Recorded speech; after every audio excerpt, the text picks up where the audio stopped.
அழகு அழகு serial prediction பார்க்குறதுக்கு முன்னாடி யாரெல்லாம் நம்ம சேனலுக்கு புதுசாக வந்திருக்கீங்களோ நம்ம சேனலை சப்ஸ்கிரைப் பண்ணிக்கோங்க. அழகுமலர் அழகுமதிக்கு சப்போர்ட்டாக இருக்கிறது யாருக்கெல்லாம் பிடிச்சிருக்கோ இந்த வீடியோவுக்கு ஒரு லைக் போட்டுருங்க. இங்கே அழகுமதி ஜாகிங் போகிறாங்க. அப்போ இடையில சுரேஷும் ஜாகிங் போகிறத பார்க்குறாங்க. பார்த்துட்டு இவருக்கு ஜாகிங் போகலாம் பழக்கம் இருக்குதா அப்படின்ட்டு ஆச்சரியமாக பார்த்துட்டு இருக்காங்க. உடனே இங்கே சுரேஷும் மதியை பார்த்துட்டு கண்டுக்காமல் அவங்க வாட்டில் தனியாக ஓடிட்டு இருக்காங்க. உடனே மதி இருந்துட்டு சுரேஷ் கிட்ட உங்களுக்கு இந்த மாதிரி பழக்கம்லாம் இருக்குதா, நல்ல பழக்கம்லாம் அப்படின்னு சொல்லிட்டு கேட்குறாங்க. ஏன் இப்படியெல்லாம் கேட்குறேன், நான் ஒரு போலீஸ், அப்படி இருக்கும்போது என் உடம்பு ஃபிட்டாக வச்சுக்கணும்னு எனக்கு தெரியாதா அப்படின்னு சொல்லிட்டு சுரேஷ் சொல்கிறாங்க. உடனே மதி இருந்துட்டு இத்தனை நாளாக இந்த மாதிரி நீங்கள் ஜாக்கிங் போனதை நான் பார்த்ததே இல்லையே, அதான் கேட்டேன் அப்படின்ட்டு மதி சொல்லிக்கிட்டு இருக்காங்க. உடனே சுரேஷ் இருந்துக்கிட்டு அதான் இன்றைக்கி நான் வேலையில் ஜாயின் பண்ண போகிறேன்ல, இனிமேல் நான் டெய்லி காலையில் இந்த மாதிரி ஜாக்கிங் போகிறது ஒர்க் அவுட் பண்ணுறது எல்லாமே பண்ணுவேன் அப்படின்னு சொல்லிட்டு சுரேஷ் சொல்கிறாங்க. ஓ சரி சரி, இப்படி நல்ல பழக்கம் கூட உங்களுக்கு இருக்குது போலுக்க அப்படின்ட்டு மதி மனசுக்குள்ளேயே நினச்சிக்கிறாங்க. இங்கே ஜாகிங் 2 பேரும் சேர்ந்து போயிட்டு வர்றதை பார்த்துட்டு மலர் ஆச்சரியப்படுறாங்க. இன்னும் சுரேஷும் மதி கூட ஜாக்கிங் போயிருப்பான் போலுக்கே, 2 பேரும் சேர்ந்து வர்றாங்க. சரி, கொடைக்கானல் போனதில் ஏதோ மாற்றம் நடந்திருக்கு போலுக்கு அப்படின்னு இங்கே மலர் பார்த்துட்டு இருக்காங்க. சரின்ட்டு இங்கே மதி குளிச்சுட்டு கிளம்பிட்டு கிச்சனுக்கு வர்றாங்க. ஏதாவது ஹெல்ப் பண்ணணுமா அப்படின்ட்டு கேட்குறாங்க. இல்லை இல்லை ஒன்றும் இல்லை, எல்லா வேலையும் நானே பார்த்துட்டேன் அப்படின்னு சொல்லிட்டு இங்கே மலர் சொல்கிறாங்க. இந்த நேரத்தில் சுரேஷும் அப்படியே குளிச்சுட்டு கிளம்புறாங்க வேலைக்கு ஜாயின் பண்ணணும்னு சொல்லிட்டு. அப்போ அவங்க போலீஸ் ட்ரெஸ்ஸை போட்டிருக்காங்க. அதை போட போகும்போது இத்தனை நாளாக நீ ரொம்ப என்னை மிஸ் பண்ணியிருப்பல, இப்போ நீ என்கிட்டயே வரப்போகிற, இனிமேல் நீ என்னை மிஸ் பண்ணவே மாட்டேன், நானும் உன்னை ரொம்ப மிஸ் பண்ணிட்டேன் அப்படின்ட்டு அந்த ட்ரெஸ்ஸோடு சேர்ந்து பேசிக்கிட்டு இருக்காங்க. உடனே அந்த ட்ரெஸ்ஸை ரொம்ப ஆசையாக போட்டுக்கிறாங்க. ஒரே கெத்தாக இருக்குது சுரேஷ்க்கு, ஏன்னா பவர் கிடச்சிருச்சுல, அதனால் சுரேஷ் ரொம்ப சந்தோஷப்படுறாங்க. இங்கே சுரேஷோட அம்மாவும் அப்பாவும் சுரேஷ் மறுபடியும் அந்த ட்ரெஸ்ஸை போட்டு வரதை பார்த்துட்டு அவங்களுக்கு ரொம்ப சந்தோஷமாக இருக்குது. சுரேஷ் ரொம்ப நாள் கழிச்சு போலீஸ் ட்ரெஸ்ஸில் ரொம்ப உன்னை பார்க்குறதுக்கு நல்லா இருக்குடா அப்படின்னு சொல்லிட்டு அவங்க அம்மா சொல்கிறாங்க. இந்த இடத்துல மலர் இருந்துக்கிட்டு ஏய் சுரேஷ் சூப்பராக இருக்கடா, இப்போ தான் உன் முகத்தில் ஒரு பொலிவே வருதுடா அப்படின்னு சொல்லிக்கிட்டு இருக்காங்க. இந்த இடத்துல கிருத்திகை இன்னைக்கு எல்லோரும் சாமி கும்பிடணும்ல, சாப்பாடெல்லாம் ரெடி பண்ணிட்டியா, சாமி கும்பிட்டு தான் எல்லோரும் சாப்பிட்ணும் அப்படின்ட்டு இங்கே சொல்லிக்கிட்டு இருக்காங்க. இந்த நேரத்தில் இங்கே மலர் எல்லாத்தையும் சாப்பாடை எடுத்து வைக்கிறாங்க. மதியம் கூட ஹெல்ப் பண்ணுறாங்க. ஹெல்ப் பண்ணும்போது இங்கே எல்லோரும் உட்காந்து நின்று சாமி கும்பிட்றாங்க. படையெல்லாம் போட்டுட்டு சாமி கும்பிடும்போது இங்கே சுரேஷ் அவங்க அம்மா அப்பா கால்லையும் சாமி கால்லையும் ஆசீர்வாதம் வாங்குறாங்க. உடனே 2 பேரும் சேர்ந்து காலில் விழுந்து ஆசீர்வாதம் வாங்க அப்படின்னு சொல்லிட்டு இங்கே மதியோட மாமனாரும் மாமியாரும் சொல்கிறாங்க. உடனே சுரேஷும் மதியம் சேர்ந்து காலில் விழுந்து ஆசீர்வாதம் வாங்குறாங்க. இந்த நேரத்தில் பாகியராஜும் மலரும் சேர்ந்து அவங்க அம்மா அப்பா காலில் விழுந்துட்டு ஆசீர்வாதம் வாங்குறாங்க.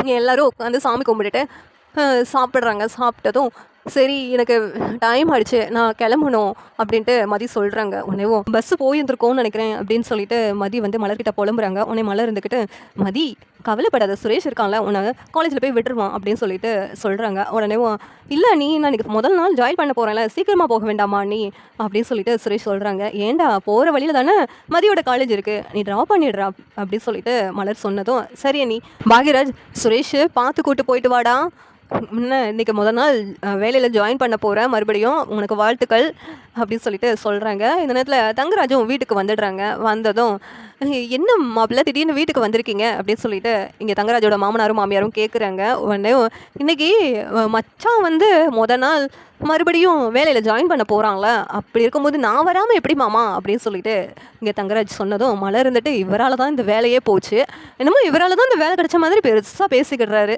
அப்படின்ட்டு மலர் மனசுக்குள்ளே புலம்புறாங்க. இந்த நேரத்தில் மதி எனக்கு நேரம் ஆகிடுச்சு, நான் கிளம்பணும், நீங்கள் வர்றீங்களா இல்லாட்டி நான் கிளம்பி போகவா அப்படின்ட்டு சுரேஷ் கிட்டே கேட்குறாங்க. உடனே தங்கராஜ் மாமா மதிக்கு காலேஜுக்கு போகணும், லேட் ஆகிடுச்சு மாமா, நான் போயிட்டு மதிய காலேஜில் விட்டுட்டு அப்படியே ஆஃபீஸில் டிபார்ட்மெண்ட்டில் போய் ஜாயின் பண்ணிக்கிறேன் அப்படின்ட்டு இங்கே சுரேஷ் சொன்னதும் என்னடா சுரேஷ் மாமா வந்திருக்கேன்னு கொஞ்ச நேரம் கூட மாமா கிட்டே பேச மாட்டியா, அதுக்குள்ளேயும் கிளம்பிட்டேன், இன்றைக்கி ஒரு நாள் மதிய லீவ் போட்டால் என்ன அப்படின்னு சொல்லிட்டு இங்கே தங்கராஜ் சொல்கிறாங்க. உடனே இங்கே மதி இருந்துக்கிட்டு என்னாலனா லீவ் போட முடியாது, என்ன காரணத்துக்காக நான் லீவ் எடுக்கணும், ஏற்கனவே 2 நாள் லீவ் எடுத்துட்டேன் ட்ரிப்புக்கு போனதுனால, மறுபடியும் எதுக்கு நான் லீவ் போடணும், நீங்கள் சொன்னால் நான் லீவ் போட்டுறணுமா அப்படின்ட்டு மதி சொல்கிறாங்க. உடனே தங்கராஜ் என்னம்மா நீ எதுக்கு எடுத்தாலும் இப்படி பேசிக்கிட்டு இருக்க, கொஞ்சம் லேட் ஆகிடுச்சுன்னு சொல்கிறல, ஒரு நாள் லீவ் போட்டால் என்ன அப்படின்ட்டு தங்கராஜ் கேட்குறாங்க. உடனே மதி இங்கே பாருங்கள் உங்களுக்கு என்ன தெரிய போகுது, இந்த இயர் எண்டு அதனால செமஸ்டர் எக்ஸாம் வேறு வரப்போகுது, எல்லா பசங்களும் எக்ஸாமுக்கு ப்ரிப்பேர் பண்ணணும்ல, அதுக்கு ஹெல்ப்ஃபுல்லாக இருக்கணும். நானும் எல்லா சிலபஸையும் கம்ப்ளீட் பண்ணணும் அப்படின்னு சொல்லிட்டு மதி சொல்கிறாங்க. உடனேவும் இங்கே தங்கராஜ் இருந்துக்கிட்டு, அம்மா நீ எதுக்கு வேலைக்கு போகணும்? அதான் சுரேஷ் வேலைக்கு போகிறான்ல, நீ வேலைக்கு போகாமல் வீட்டில் இருக்க வேண்டியதானே. என்ன மலர் என்ன வேலைக்கா போகிறா? பாக்யராஜ் வேலைக்கு போகிறான், மலர் வீட்டை பார்த்துக்கறாள்ல அப்படின்னு சொல்லிக்கிட்டு இருக்காங்க. அந்த இடத்துல ரேவதியும் இருக்கிறாங்க. உடனே ரேவதி வந்துட்டு, ஏங்க மதி வேலைக்கு போகிறதுனால என்னங்க தப்பு? எனக்கும் தான் ஆசை, நானும் நிறையா படிச்சுட்டு எனக்கும் பெரிய வேலைக்கெல்லாம் போகணும்னு ஆசையாக இருந்துச்சு. ஆனால் என்னால் தான் போக முடியல. பாவம் மதி, நாச்சும் அவள் விருப்பப்படி வேலைக்கு போக வேண்டியதானே அப்படின்ட்டு இங்கே மதிக்கு சப்போர்ட்டாக ரேவதி பேசுகிறாங்க. உடனேவும் இங்கே தங்கராஜ் இருந்துட்டு, என்ன ரேவதி, அப்போனா நான் உன்னை சந்தோஷமாக பார்த்துக்கலையா? உனக்கு வேலைக்கு போகிறது தான் குறையா இருக்குதா? நீ வேலைக்கு போய் கஷ்டப்படக்கூடாதுன்னு சொல்லி தானே உன்னை நல்லா பார்த்துக்கிற ரேவதி, நீ என்ன ரேவதி இப்படி சொல்லிட்ட அப்படின்னு தங்கராஜ் சொன்னதும், இங்கே மாப்பிள்ளை சொன்னதில் என்ன தப்பு இருக்குது? அதான் மலர் வீட்டுக்கு வந்த மருமக, அவள் வீட்டு வேலையெல்லாம் பார்த்துட்டு இருக்கா. என் பொண்ணு ரேவதியும் கல்யாணம் முடிச்ச பிறகு மாப்பிள்ளை வீட்டில் வீட்டு வேலை எல்லாத்தையும் குழந்தைங்கள்லாம் பார்த்துட்டு வீட்டில் இருக்கிறத பார்த்துக்கிட்டு இருக்கா. வேலைக்கே போகிறது கிடையாது. அதே மாதிரி இப்போ சுரேஷ்க்கு தான் வேலை கிடச்சிச்சுல, நீ எதுக்கு அந்த 20,000 சம்பளத்துக்கு மேனக்கட்டு இங்கேருந்து விடிய காலையில் 4 மணிக்கு எழுந்துச்சி கிளம்பி போகணும்? எதுக்கு இதெல்லாம் தேவையில்லாமல் அப்படின்ட்டு மதியை அவங்க மாமியார் கிண்டலாக பேசிகிட்டு இருக்காங்க. உடனே மதி இருந்துட்டு, இங்கே பாருங்க, என்னுடைய லட்சியத்தை நான் அடையணும்னு ஆசைப்பட்றேன். அதுக்கு தடங்களாக இருந்தது நீங்கள் தான். உங்களால் தான் நான் இப்படி எனக்கு பிடிக்காத கல்யாணத்தை பண்ண வேண்டியதாகிடுச்சு. மறுபடியும் என் விஷயத்தில் நீங்கள் தலையிட்டு இருந்தீங்க, நான் என்ன பண்ணுவேன்னு தெரியாது அப்படின்னு அழகுமதி தங்கராஜை மிரட்டுறாங்க. உடனே சுரேஷ் இருந்துக்கிட்டு, என்ன என் மாமாவை ஏன் முன்னாடியே இப்படிலாம் பேசிக்கிட்டு இருக்கேன் அப்படின்ட்டு கேட்கும்போது, ஏங்க உங்களுக்கு என்ன, நான் வேலைக்கு போகிறதுல ஏதாவது பிரச்சனை இருக்குதா? அவர் எதுக்கு என்கிட்ட கேட்டுட்ருக்காரு?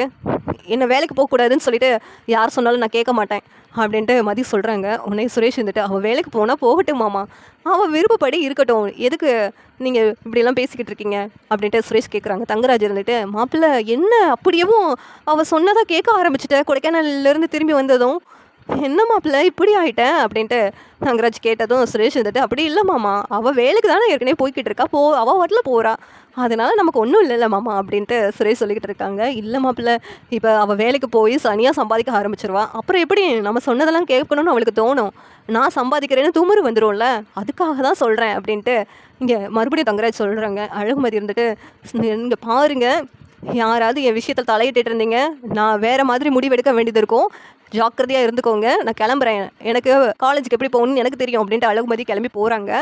இங்கே சுரேஷ் வந்து அதிர்ச்சியாக பார்த்துட்டு இருக்காங்க.